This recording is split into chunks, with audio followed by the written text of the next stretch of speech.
It is June 12th, 2024, and I got an interesting show for you today.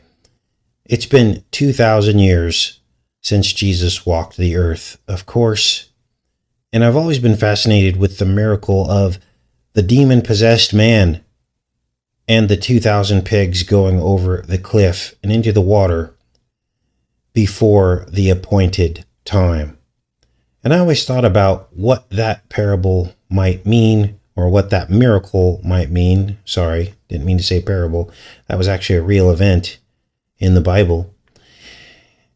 That miracle, what did it mean? We've talked about this on previous shows, so I was actually pretty shocked to see this particular miracle show up in the latest episode of a TV series that we have been covering. The TV series is called Evil. That's what we're going to get into today, because the next episode of Evil was all about the 2,000 pigs that went off a cliff after being possessed by demons. Now, let's break down this episode, because it centers around a pig farm. A pig farm. And in the episode, they say that the pig farm, through social media and stuff like this, rumors start circulating, conspiracies about the pig farm. They start saying that the pork is actually possessed. That it's causing people to become demon-possessed and go mad and kill and eat other people. So the team goes in to investigate the pig farm, because remember, the TV series Evil is all about a team that are sent by the Catholic Church to investigate miracles and to investigate claims of demonic possession and spiritual activity. So, absolutely, C.Spiracy, 2,000 pigs, 2,000 years. We are here. It is now the appointed time, and that's why Jesus sent the demons into exactly 2,000 pigs. Now, all of this coincides with the birth of the Antichrist in the episode. So you got two storylines going on: the investigation of the pig farm and the birth of the Antichrist. Now, we all know that pig farms are notoriously used to basically destroy DNA evidence, right? It's well known that these people in these secret societies will send the bodies and things to pig farms because they know every little bit of it will be eaten up by the pig, right? As they consume the entire bodies of victims. And so when we see these pig farms being depicted in places where they shouldn't be depicted, like for instance in Despicable Me, the cartoon animation, they go to visit a pig farm. How do they get there? On a private jet, right? Remember that? We broke all that whole thing down because that guy looked like Epstein. It was like Epstein's Island. So let's break this down. Now, this first scene we're going to look at first. The team is on their way to the pig farm. Remember, to investigate if the pigs are actually possessed. And you're going to hear them mention CERN and the gates of hell being only 4 miles from their destination at the pig farm. Watch and listen. This is nuts. Particle accelerator is only 4 miles from here. The gates of hell. We're opening them. Okay, what am I looking for here then? The world is... Particle accelerator is only 4 miles from here. The gates of hell. We're opening them. Okay, what am I looking for here then? The world... Now, weird, right? To me, that infers that the unclean spirits that are in the pigs are near CERN. So this is about releasing unclean spirits from the pit. And that begs the question, why did Jesus send the pigs into water? Well, you guys all know my belief system. During the flood, waters came up from the deep and from the sky. Genesis says very clearly, the fountains of the deep. So there's water beneath us. The water came up, helped flood the earth, washed away all the sin. Where did all that sin go? It went down back into the deep when the waters receded, correct? So, this is why the devil is the prince of the power of both the air and below us, I believe, is where spirits are being held. And maybe this is why Jesus sent the spirits into pigs and into water to basically trap them. So even though it wasn't yet the appointed time for him to permanently destroy them, he put them in bondage and trapped them or bound them in the water. Now that's just a theory, but we're allowed to do that. We're allowed to speculate about what was going on in the Bible. So let's keep going with this. So the team is at the pig farm, and there the owners start to gaslight them about the truth. They start mixing truth with lies regarding conspiracies. You're not going to believe this, but they're literally going to mention flat earth and QAnon. Watch this. The world is flat, QAnon is real. For you. The world is flat, QAnon is real. People like the idea of conspiracies. It makes life easier. Don't you think people think your pork's possessed? People are weird. People believe a lot of things. Why do you think people think your pork's possessed? Encounter Jesus. So, really weird, right? They're starting to bring up things that they never ever used to bring up before in entertainment media. They never ever used to give these concepts airtime, and all of a sudden we're getting mentions of these things in entertainment media. And they're mixing truth with lies. Of course, QAnon is the lie, who ran interference for Trump, who is a liar, and who is going to essentially lead us to the mark. We already talked about that. They're pumping up the whole immigration thing, not solving the problem the way it could be solved easily. Instead, they're talking about biometrics, biometric data, fingerprinting, and face recognition. And the segue to that is the real ID. We talked about this yesterday. First, they had to get real ID in place, federalizing our identity, and then they'll segue that into facial recognition and biometrics. And they're using the immigration thing as a cover to get it done. And so they'll keep poking the bear, making everybody angry. Heck, I wouldn't be surprised if they were the ones taking pictures of these Chinese nationals, right? To put everybody in the maximum amount of fear. And it's not even real. And that way everyone just gives in when biometrics come. They'll say, this is the only way we could solve it. We all need biometrics. That will then be conflated with the vaccines. They'll say that's part of it because they already did this with the travel during the pandemic. They lumped in travel and identification with the vaccines. And I wouldn't be shocked if that became the final solution to control immigration. And this is why they are allowing the destabilization of immigration right now so that we will beg for the solution. I hope this makes sense. You might have to play this back a couple times to fully understand this 5D chess that these people are playing on all of us. Now, let's keep going. Listen here as they actually explain the story of the 2,000 pigs drowned after being possessed by demons cast into them by Jesus himself. Watch. He cried out, "Have you come to cast us into hell, Son of God?"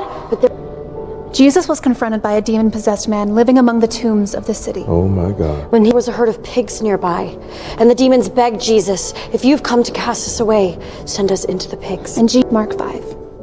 That's what you did? You sent the demons into the pigs? Yes. He came. Jesus said to them, "Leave this man." And the demons fled out of the man's body and went into the pig. You can't make this up. Now, I think I saw an Alpha Omega. Let's rewind this a little bit. Did you guys see that? Let's back this up. I think I saw an Alpha Omega on the wall. Now, we've talked about that at length on this channel, what that means. The false Apollo, right? Alpha Omega. Let's play this again because I couldn't even believe this. Oh my God. When there was a herd of pigs nearby, and the demons begged Jesus, if you've come to cast us. There it is, right there in purple. The Alpha and the Omega, the false Apollo. Away, send us into the pigs. And Mark 5. That's what you did? You sent the demons into the pigs? Yes. He came. Jesus said to them, "Leave this man."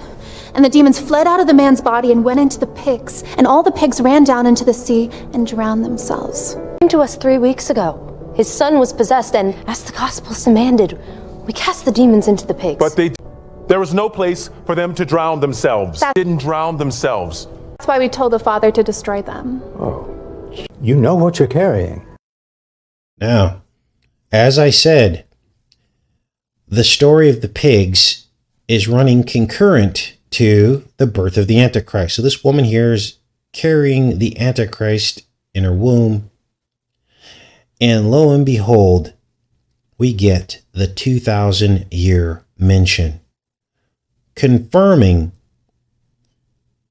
our theories going back on this channel for probably about 6 years. We've been talking about this, that the 2,000 pigs was really about the appointed time, which is now. Listen to this. You know what you're carrying. Yes. The most important child in 2,000 years. So I didn't mishear. What were you talking about? Using my body as food? No, it's not about you. So the woman finds out that she will be fed to the Antichrist, cannibalized by the Antichrist that she's actually going to give birth to. And this has to be a reference to the pigs being used to eat the evidence, right? That's the only thing I could think of that would connect those two concepts together. Now, near the end of the episode, the team realizes that the demon pigs were being fed to the regular pigs and infecting them. You.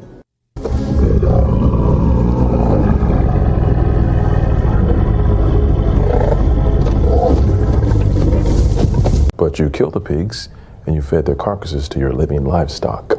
Pigs raised that way develop aggressive and cannibalistic behaviors. That's why they were drawn to my blood. Yep. And that is why a hog in Oregon last year killed his farmer and ate him whole. And that's why they dug up the neighbor's graveyard.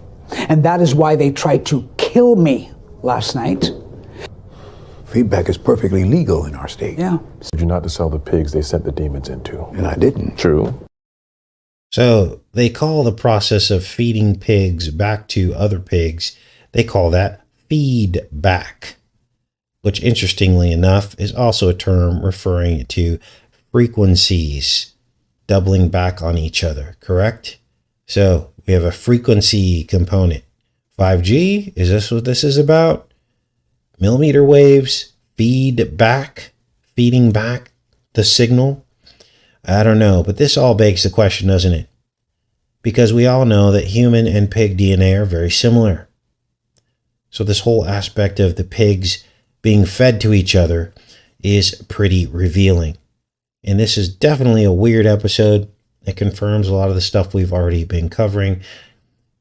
Every single day, it seems like we're finding episodes, brand new series, confirming the work and things, puzzles that we had already solved many years ago, which tells us we're on the right track to understanding all this stuff, right?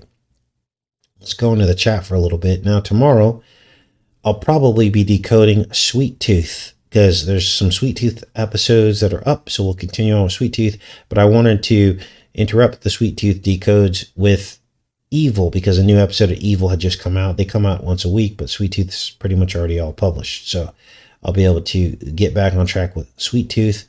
We'll mix that up with some headlines as they emerging headlines. But I'm back in the chat. Is there anything you guys want to talk about before we pop off of here? I know it's a short show today, but we can hang out a little bit longer on here if you guys want. Good morning, everybody. Michael, Roy, Rebecca, Troy, Pray for Peace, Eric, Mountain Adventures, Stephanie, Appalachian Homegrown, Bill, Michael, Daryl, Patty. Welcome, everybody. Wow, isn't this nuts? It's just insane. Allie says, I'm sure Jesus allowed them to possess the pigs because the people at the time weren't supposed to be eating them. Pigs are like garbage disposals. Yes, obviously, pigs are unclean, and so unclean spirits would go into an unclean animal, right? Jesus wouldn't have sent those spirits into a herd of deer, for instance. There was symbolic about that, but the fact that there were exactly 2,000 tells you that it had to have linked to 2,000 years to his return, is my guess. Or 2,000 years to the birth of the Antichrist. You know, they talk a lot in the TV series Evil about timelines and prophecies of evil, the evil prophecies, right? So they talk about this, and we covered this in the previous Evil Decodes, where they were up in front of a room, the evil people in the episode, and they were talking about control of the world and bringing people to Satan instead of to God, and basically waging war on God through evil. And they said in that presentation that they were right on time according to the scriptural prophecy for the birth of the Antichrist. So we know these people are going by a timeline as well. So, makes you wonder, right? Now, I think that the return of Jesus will coincide with the birth of the Antichrist, right? Because it's in biblical prophecy. It says the Antichrist will come first, then Jesus will come back. So, that's the good news. I mean, if you look at the negative, it could be that the Antichrist will be revealed, but also that means that shortly after that, Jesus will be coming back. And this is the problem with the theories out there that Jesus already came back, right? Because then you're not prepared. If you think he already came or already passed all that, you won't be able to identify the Antichrist. You'll probably think he's the real Christ because he'll be doing signs and wonders, and you'll be deceived. And this is the problem with messing with the timeline of biblical prophecy and thinking that a lot of these things already happened, because you'll miss it when it comes. So pray about that. Pray about it. Ask God what the ultimate truth is and pray that he reveals it to you. Don't take my word for it. And don't take any other man's word for it. Any man telling you they know beyond a shadow of a doubt that something is true is probably lying to you. But if that man tells you to pray about it, to reveal the truth, then it's between you and God will reveal the truth to you. So, what else is going on?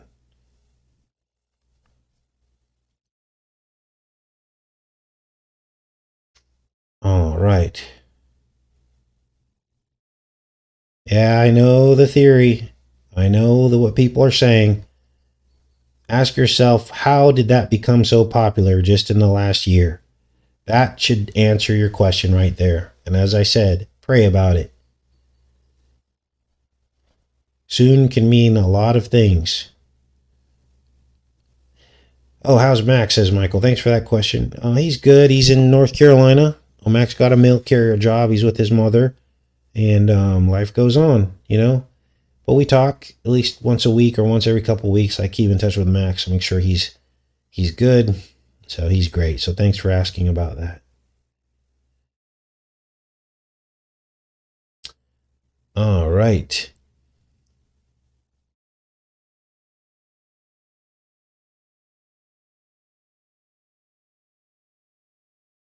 What else is going on, you guys?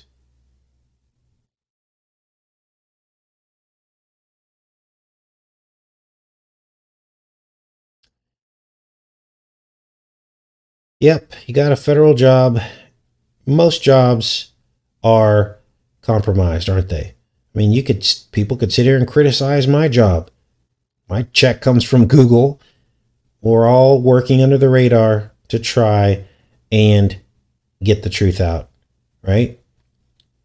Jesus walked streets that were made by the Roman Empire and went into their temples.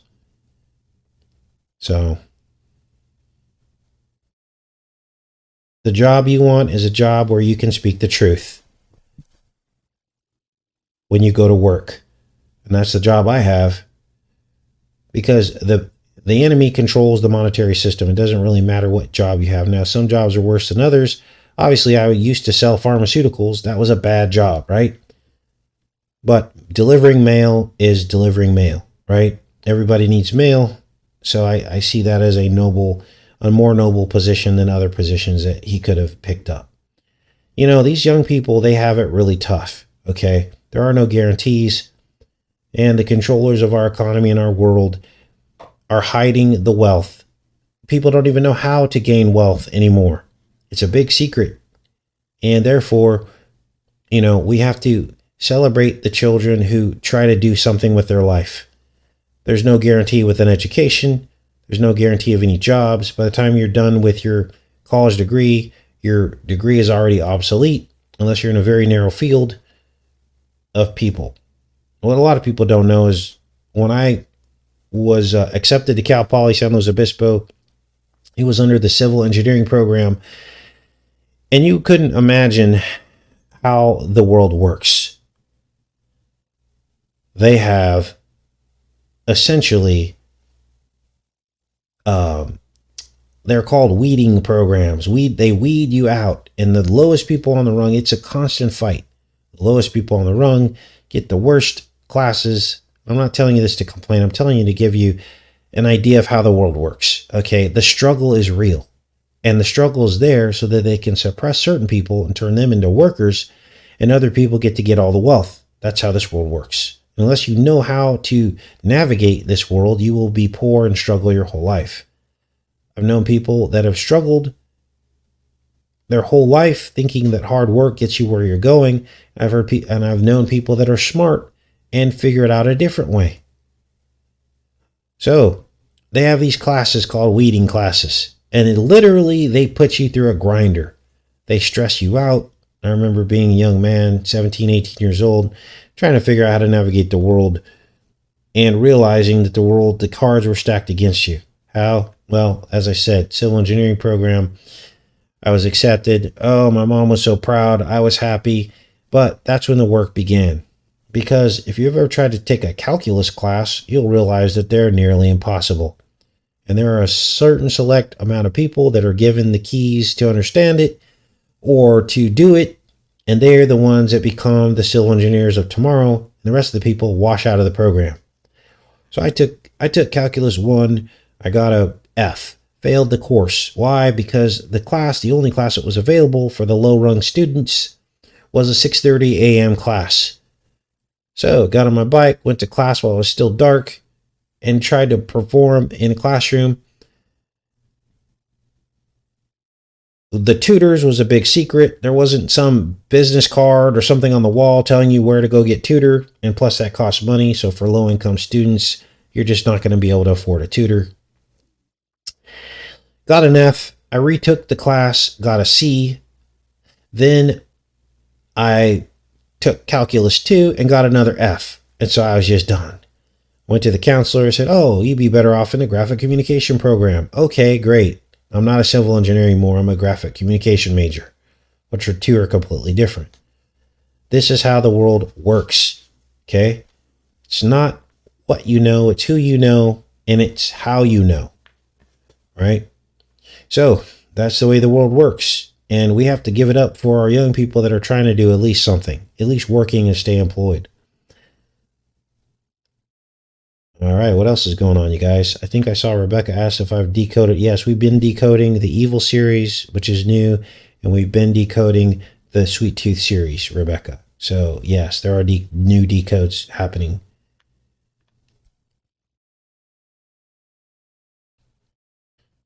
All right, great question.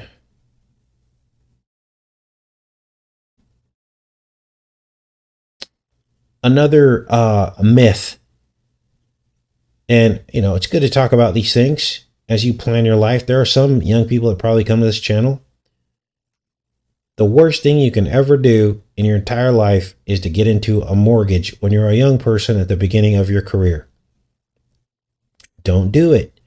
You're better off taking all your income and saving up a couple $100,000 and buying a property that way, cash. You're better off sacrificing the first 5 years of your career in a used car. And even if you had to rent and save all your money to save up $200,000 in the first 5 years of your career, it's better to do that than to get yourself into a mortgage, which you're paying interest, and you're overpaying for the property. That's the biggest suggestion. That's something I wish I would have done decades ago. I wish I would have done that. Because here's what happens. Houses break. And when you're in a mortgage already paying premium rate, all of a sudden you look around and things start breaking, right? And you got to pay for those things. And things don't cost a few $100s anymore. Things cost $5,000, $10,000, $20,000, $30,000. And they know they've got you over a barrel because they know when stuff breaks and you're living in it, you need to get it fixed right away. And so they charge full pop. But if you save all your money for 5 years and you're in an environment where all that risk of things breaking is on somebody else, like a landlord, guess what? Yeah, you're struggling for those years. You're living in a studio apartment or whatever, but all the risk goes to the landlord, not you. You save all that money, and then when you get into your new house, guess what? You're not paying for anything. You're not paying a mortgage. You're not paying rent. It's yours. And now you have the money to handle or tackle any major things that go wrong with your house. Houses need roofs. Houses need kitchens. Houses need plumbing. There's all kinds of stuff going on. So that's my best advice for young people out there. Now, there ain't much time left as we started the show out. There ain't much time left in the timeline. We are at 2,000 years since Jesus walked the earth. I can imagine within the next 5 to 20 years, at the latest, at the outside, is pretty much close to the end. We already see the mark coming. This facial recognition, biometrics that people will carry in their right hand, somehow embedded, that's coming. And so I believe that this is the beginning of the end. So what else is going on? The other thing that happens is as we get older, you're less and less viable for jobs. This is why I tell you to do this while you're young, because you get more hired, more opportunities. You got your career is it's consecutive, right? So you stay employed and you go to the next job and the next job, and you're going to be able to stay employed. So saving all that potential money is going to help you for your future. Whereas if you try to do this over a longer stretch of time, or as you get older, you're not as easily employed, nor do you have the will to work as we did when we were younger. And so this is the best time to do it, is when you're younger. And that's just my own life experience. I don't know if other people have shared the same experience. When you save your money, go to a place where the economies of scale are smaller. Don't try to live in a big city next to all kinds of services and things like that, because you pay for that in inflated home values and prices. Go to a place that's up and coming outside large areas, and you will be able to do that. Why? Because you save the money.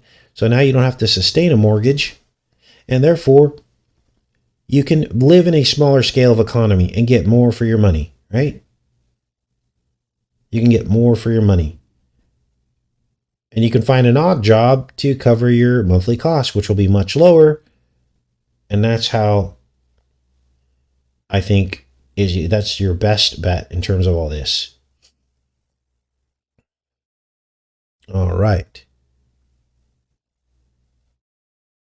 What else is going on, you guys?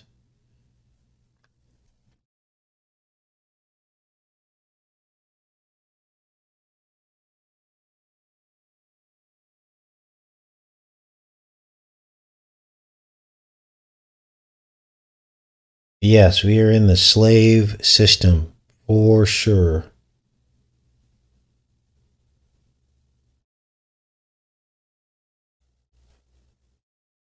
I always tell you guys the story of, so I finished college. The year before I finished college is when my ex-wife got pregnant with my first child.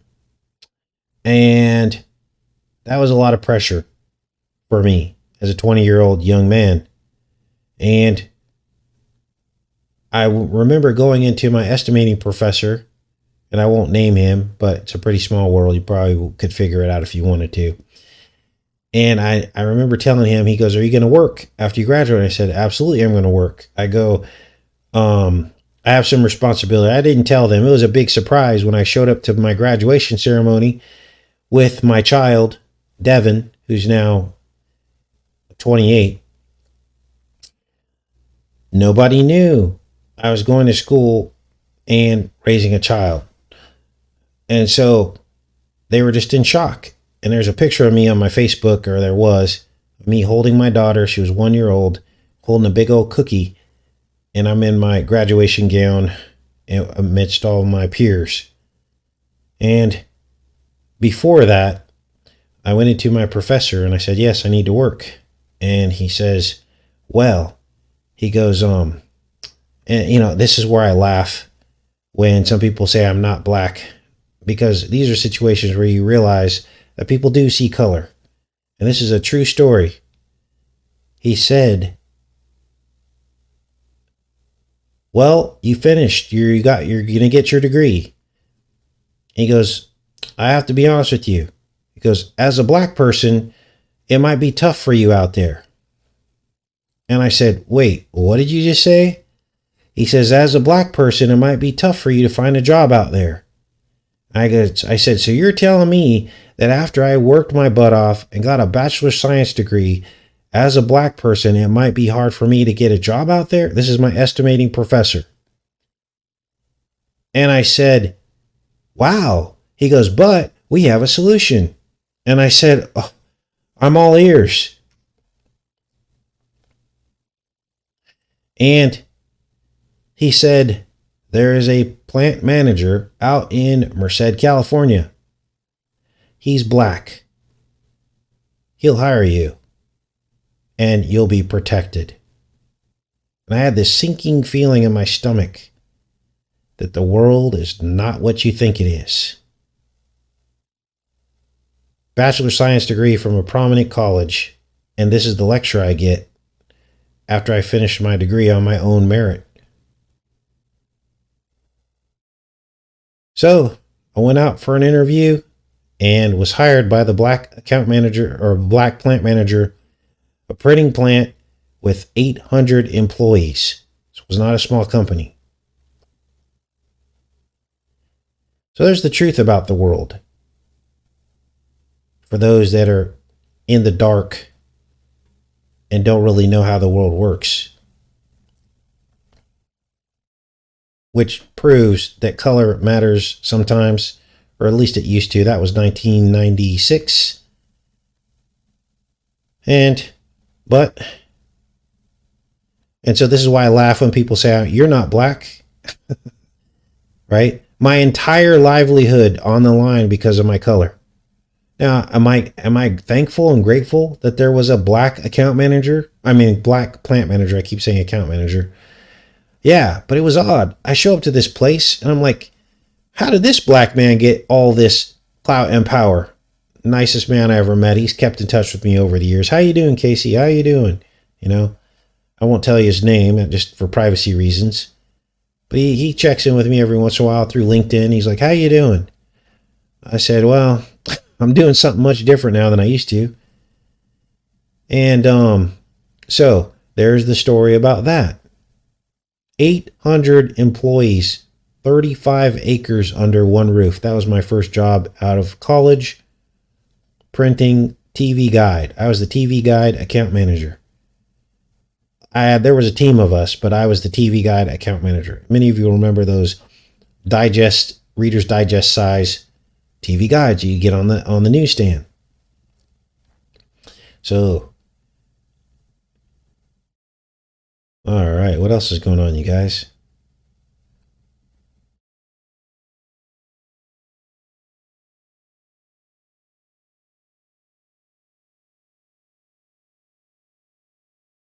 That was the beginning of it. When that happened to me and I knew I had to support my child, and I ended up supporting the first thing I did for my ex-wife, I bought her a house and I allowed her to stay home with our child, to raise our child. Why? Because we were kind of poor back then, and our daughter we were leaving her with a lady who was an illegal who worked for $50 a week to watch our child.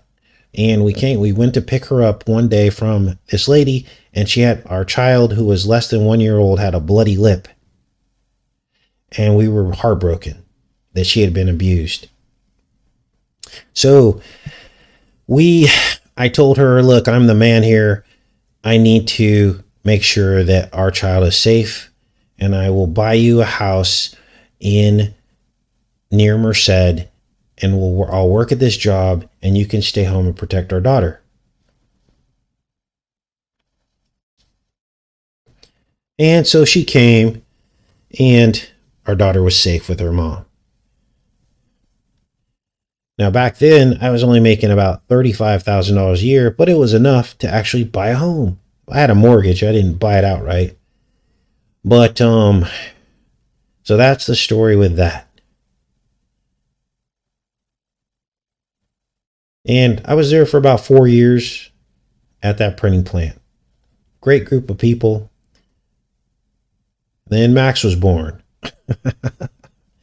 Max was late to the party, but he made it. So that's just a little bit about my life.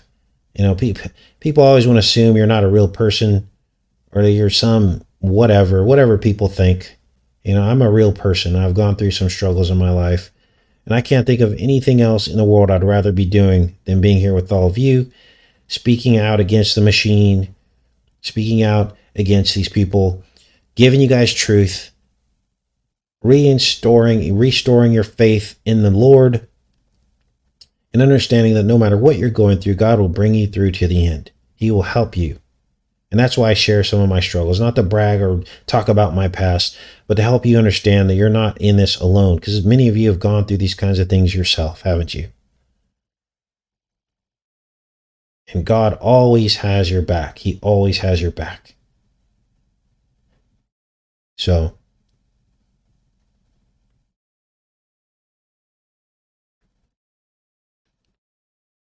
amen. Now, I used to be one of those people that believe that the only pathway for every single person is education. Then I realized that whole thing was a psyop. Yeah, of course they want you to go get an education. Why? Because then they saddle you with debt, right? Now, my education was pretty inexpensive, even though I went to a state school. Because it was so long ago, I remember thinking $15,000 was a lot of money, but now it's nothing, right? And so, make a long story short, you realize that education is overrated, and it's just another way to link you into the machine.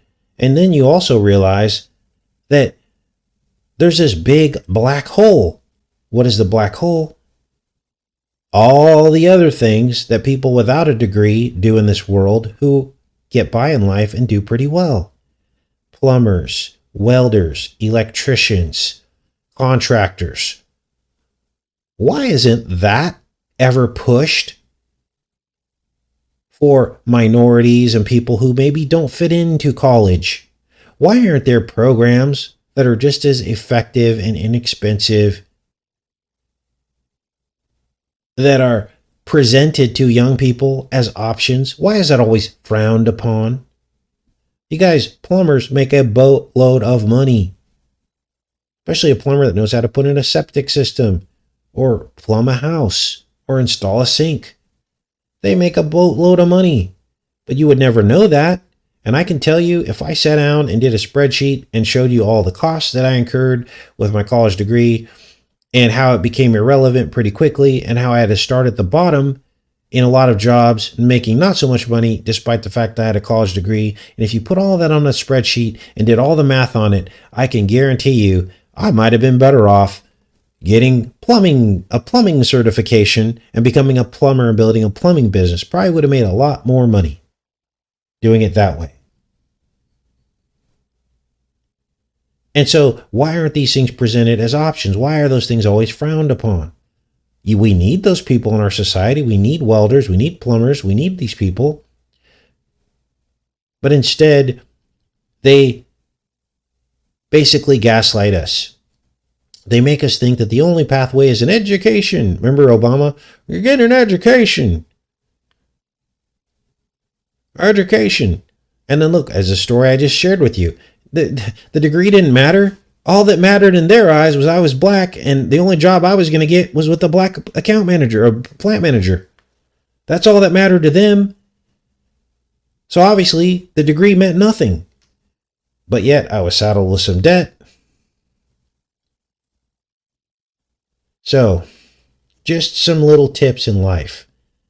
If you love doing something, if you love gluing pipes together, go for it.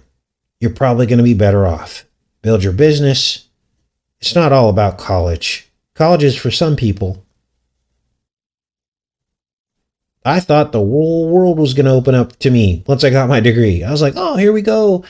I'm going to make $100,000. Nope. 35 grand. I was like, how am I ever going to pay back these school loans? Oh, don't worry. You stay here long enough, you can move up. I go, I'm not supposed to be able to move up. I'm supposed to already be there. Nope. It's not the way the world works. Not the way the world works. Yep, HVAC. Those guys make a lot of money too. My former landlord in Connecticut, he was an HVAC guy. Lived in a big, giant, beautiful house in Connecticut.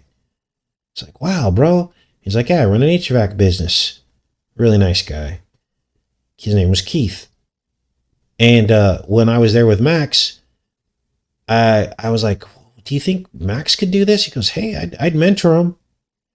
But it's a lot of hard work to get started. There's apprenticeship you got to do. And I think in the beginning, you only make like 15, 20 bucks an hour. Max didn't want to do that, though. And that's fine. You got to do what you want to do, what you love, you know? But there was an opportunity there. But I thought to myself, wow, why isn't this marketed to 17-year-olds and 18-year-olds? Why aren't they shown a book, for instance? Why isn't there a class that they take in high school? And you read a whole book, right? With an actual phone number you can call, right? I mean, let's just make this easy for these kids. A phone number you can call to sign up for a program once you figure out what you want to do. But instead, it's this big secret. There should be a book that's updated every single year at every high school. And it shows, hey, if you want to apply for college, you call this number. And they should have whole like studies on it. This is what plumbers do. This is what electricians do. This is what people that work in a meat packing plant do. This is how much money they make. Here are the wages. Here are the places where the jobs are. How hard is this? Why is it that people like us have to come up with these ideas instead of presidents and senators and governors and high schools? It shows what you can make, where the jobs are in the country, show a map with bubbles on it. I don't know. Life shouldn't be a big mystery. And they've made it into a big mystery. And it makes me angry because everyone has to figure everything out. Right? I mean, am I barking up the wrong tree here? Wouldn't that have made things so much easier for you when you were 17 years old? I didn't know what I wanted to do. Nobody sat down with me and told me how much people made and where the jobs were. You know, they want to use all this artificial intelligence to monitor us. Why don't they change it and use artificial intelligence to show where all the jobs are, where the needs are, where the companies are, where their headquarters are, where the need is. Job postings. I mean, I don't know. Heck, I would vote for any one of you in this chat right now before I voted for any of these millionaires and billionaires who keep just running us in circles chasing our tails about life when life should be so simple. It should be so simple, and it's just not. Heck, some jobs are in high demand, right? And so wouldn't it behoove our educational system in the high school level, in the middle school level, to start talking about that? Hey, this job's in high demand, and this is the city where they need the most workers. So if you get a certification within the next 2 years, you will have a job. All you got to do is move to this place. Wouldn't that make life so much less stressful? I think it would. I think it would, and it could be so much less stressful. Now I'm on the back end of my life, so I've already had to go through all those struggles. But as a mentor of people, I should be talking about what I went through to help other people and to also hold the people accountable who are failing in all these areas. Right? So I'll get off the soapbox now and listen to you guys now, because I like listening to you guys talk instead of listening to myself talk.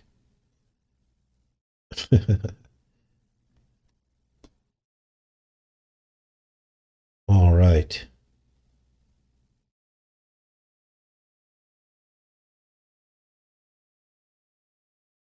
Yeah, that's my rant. That's about as ranty as I get. So apologies for that. All right.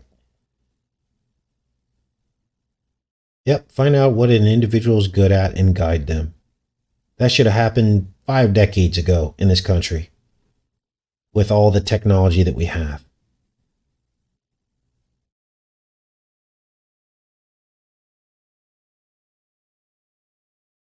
Yes, ride-alongs. Great idea, Tommy.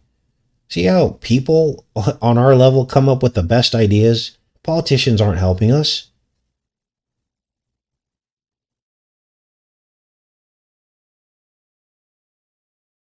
All right.